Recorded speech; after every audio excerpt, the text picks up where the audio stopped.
চলো বন্ধুরা, আজ একটু বানাই ডিম লঙ্কার ফ্রাই। সবার ফার্স্টে দিলাম গোটা গরম মশলা, মৌরি, জিরে, শুকনো লঙ্কা, ধনে গুঁড়ো আর গোলমরিচ গুঁড়ো দিয়ে ভেজে নিলাম। আমি এখানে 4টে ডিম নিয়েছি। এবার এই ডিমগুলোকে সেদ্ধ করে নেবো। ওই যে মশলাটা ভাজলাম সেটাও বেটে নিয়েছি। এবার একটু পেস্ট করে নেবো। অল্প ধনেপাতা, 4 টুকরো আদা, 4-5 কোয়া রসুন আর 2টো কাঁচা লঙ্কা। ডিমটা তো সেদ্ধ হয়ে গেছে। এবার ছাড়িয়ে নেওয়ার পর মাঝখান থেকে ফালি করে কেটে নিলাম। তারপর একটু কড়াইতে বাটার দিয়ে ডিমগুলো দিয়ে দিলাম।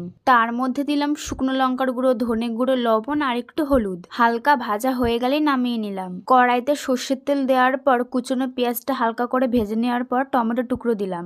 একটু ভাজা ভাজা হয়ে গেলে ওই যে পেস্টটা করলাম সেটাও দিলাম। তারপর দিলাম শুকনো লঙ্কার গুঁড়ো, হলুদ গুঁড়ো, ধনে গুঁড়ো, গোলমরিচ গুঁড়ো আর লবণ আর একটু চিনি। কষিয়ে নেওয়ার পর জল দিয়ে ডিমগুলো দিয়ে দিলাম।